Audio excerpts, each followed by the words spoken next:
శ్రీ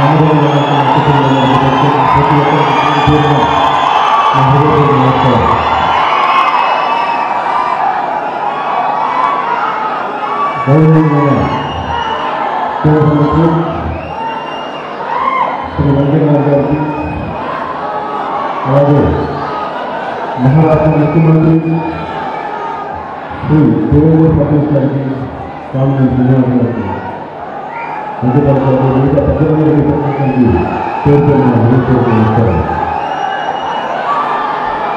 ఈరోజు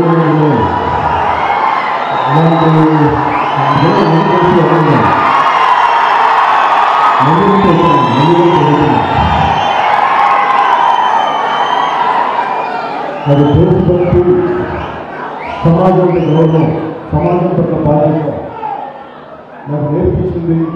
నాకు ఆ స్ఫూర్తి వచ్చింది నెల్లూరులో చదువుతున్నప్పుడు సెయింట్ జోసెఫ్ చదువుతున్నప్పుడు.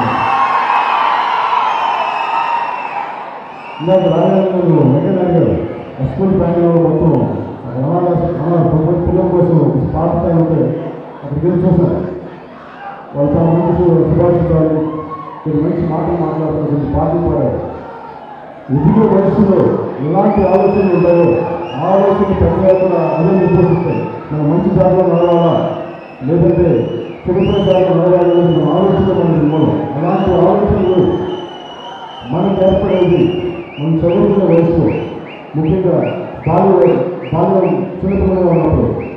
స్వర్ణభారతి ట్రస్ట్ అలాగే 14 రకాలు 14 రకాలు వృత్తి విద్యలు, పిల్లలకి అనేక రకాల వ్యాపారాలు, అలాగే కొన్ని అనేక రకాల కోర్సెస్ నుంచి చాలా ఆనందం కలిగించే ఆశ వేసింది. వెంకయ్యనాయుడు గారికి ఇప్పుడున్న ఎంతమంది తెలియదు, కానీ నా వెంకయ్యనాయుడు గారి నుంచి చిన్నప్పటి తెలుసు. మా నాన్నగారి ప్రార్థించి వెంకయ్యనాయుడు గారు అంటే జయంత మనకి తెలంగాణ ఆంధ్ర విడిపోయినప్పుడు ఒక సెపరేట్ ఆంధ్ర కావాలని గౌరవ జరిగింది జయంత ఉద్యమం. ఆ జయంత ఉద్యమానికి సారథ్యం వహించిన వ్యక్తి వెంకయ్యనాయుడు గారు. ఇప్పుడు కానీ ఆయన ఎలాంటి పోరాటం చేశారంటే, నాకు చాలా ఇష్టమైన వ్యక్తి. నేను చదువుకున్న పుస్తకాల్లో నాకు ఆయన గురించి వెంటనే కానీ చదవడమే కానీ ఆయన ప్రజలు నాకు తెలియదు. ఆయన మనం చిన్నప్పుడే ఆయన లేవు.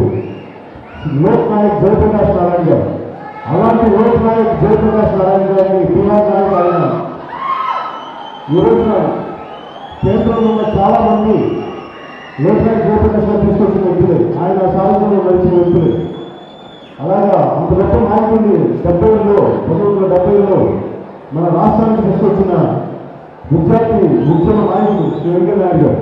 అలాంటి పోరాట పట్టుకున్న వ్యక్తి వెంకయ్యనాయుడు గారు. అలాంటి వ్యక్తి పదవుల కోసం వీటికోసం కాదు, సిద్ధాంతం కోసం నిలబడి మనకు పదవులు ఉండొచ్చు, పదవులు లేకపోవచ్చు, కానీ దేశం కోసం సమాజ చైతన్యం కోసం నిలబడి ఆయన నిలబడుతున్నప్పుడు ఒక మంచి నాయకుడు బట్టి ఎలాంటి వ్యక్తులు ఉంటారో అనడానికి స్వర్ణభారతి ట్రస్ట్ ఒక మంచి ఉదాహరణ. నిజానికి ఆయన చాలా మంది ఆయన ఇష్టపడే వ్యక్తులు స్వచ్ఛందంగా వచ్చి నేను నడుస్తుంది దీని ఆలపాలను చూస్తుందని చెప్పి ఒక్కొక్కరు ఒక్కొక్క విధంగా, కొంతమంది మెడికల్ ఫెసిలిటీస్, కొంతమంది కన్స్ట్రక్షన్ ఫెసిలిటీస్, అలాగే రకరకాల వృత్తి కోసం స్వచ్ఛందంగా చేయడం చాలా ఆనందంగా అనిపించింది. నాయకుడు వెంకయ్యనాయుడు గారు చూసుకుని మాకు చాలా ఆదర్శవంతమైన నాయకులే. ఎందుకంటే ఉద్యమాల పట్ల, ప్రజా సమస్యల పట్ల పోరాటం చేయగలిగే వ్యక్తి ఆయన. ఇంకా నాకు ఎందుకు గౌరవంలో పార్లమెంట్లో కూడా మన రాష్ట్రం వెళ్ళిపోతున్నప్పుడు ఒకే ఒక గడుపు చూపించింది. పార్లమెంట్లో మన తెలుగు రాష్ట్రం కోసం పోరాటం జరిగింది. ఏ రాష్ట్రంలో న్యాయం చేయకపోతే పార్లమెంటుని గడువు చూపించిన నాయకుడు. అలాంటి నాయకులు మనం ఈరోజు గౌరవం చూసినందుకు మనస్ఫూర్తిగా నేను ధన్యవాదాలు తెలుసుకున్నాను. అలాగే దేవేంద్ర ఫడ్నవీస్ గారికి నాకు ఒక మరాఠీ తెలుసు. నా పిల్లలు నాకు మరాఠీలో మాట్లాడడం తప్పులు ఉన్నాయి, ఎందుకంటే మరాఠీలో మాట్లాడితే నాకు అర్థమవుతుంది. దేవేంద్ర ఫడ్నవీస్ గారి గురించి నేను చాలా కాలం చెప్తా ఉన్నా. వారి వాట్సాప్ వాళ్ళు ఆయన చేసే పోరాటాలు, రాజకీయ పోరాటాలు ఇవ్వండి.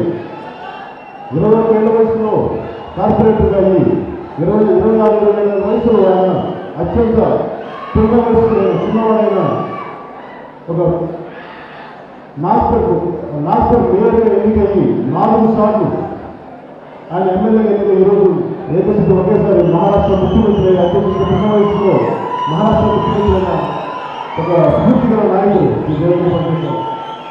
వారికి మనస్ఫూర్తిగా మీరు రాక ఇక్కడున్న ప్రతి ఒక్కరికి ఉద్యోగ ఉద్యోగం కలిగిస్తుంది, దేశం పట్ల బాధ్యత పెరుగుతుందని చెప్పి వారికి మనస్ఫూర్తిగా నేను తెలియజేస్తున్నాను.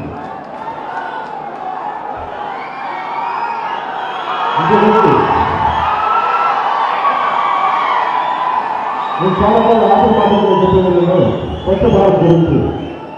నేను ఎక్కడికి వెళ్ళినా మన భారతదేశంలో ప్రతి ఒక్కరికి ఇల్లు లేదు కానీ వాకింగ్ లేదు కానీ పిల్లలు సెల్ ఫోన్ ఉంటుంది ప్రతి ఒక్కరి చేతులు.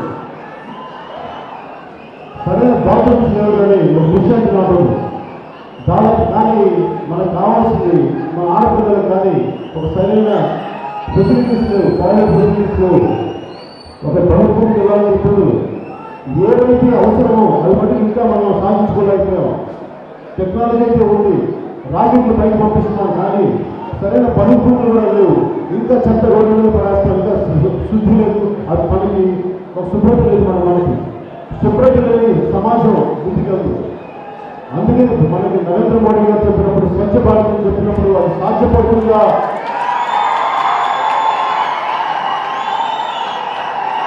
నేను చాలాసార్లు నేను చూశాను స్వచ్ఛ భారత్ గ్రామం నాకు వెళ్ళాలని ఉంటుంది. కానీ నా ఉద్దేశం లోపల ఏంటంటే ఏదో ఒక ఫోటో ఆపర్చునిటీ కాదు, ఇల్లు ఫోటో తీసుకోవడం కాదు నా ఉద్దేశం. స్వచ్ఛ భారత్ అనేది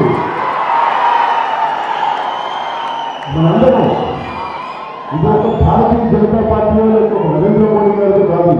ప్రతి ఒక్క భారతీయుడు స్వచ్ఛ భారత్ నా దేశం, ఇది మన సమాజం, మన దేశం, మన రాష్ట్రం, మన నేలకు ఇవ్వాల్సిన గౌరవం, మన నేలకు ఇవ్వాల్సిన మనం చూపించాల్సిన భక్తి.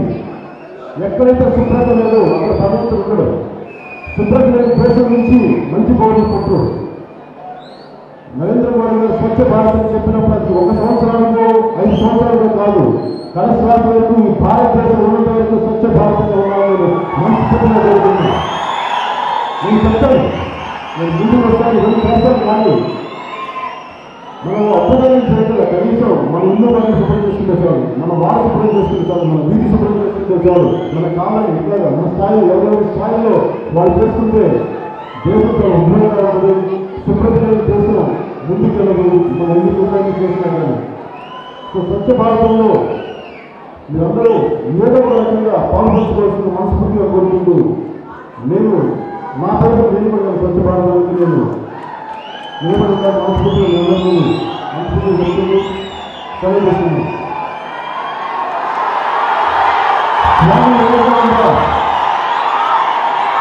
ఈ దేశానికి కావాల్సిన యువత నేను సాధ్యమైనంత మేరకు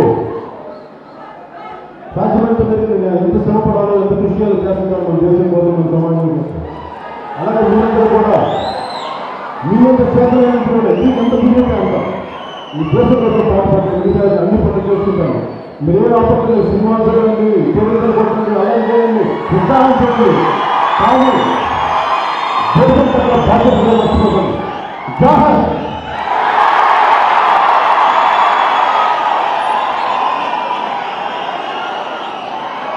ఇప్పుడు పవన్ కళ్యాణ్ గారు చిన్ననాటి స్నేహితుడు కలిసి చదువుకున్న సుందరరామ రెడ్డి గారు స్వర్ణ భారత ట్రస్ట్కి ₹1,00,000 విరాళంగా వెంకయ్యనాయుడు గారు చేస్తున్నారు.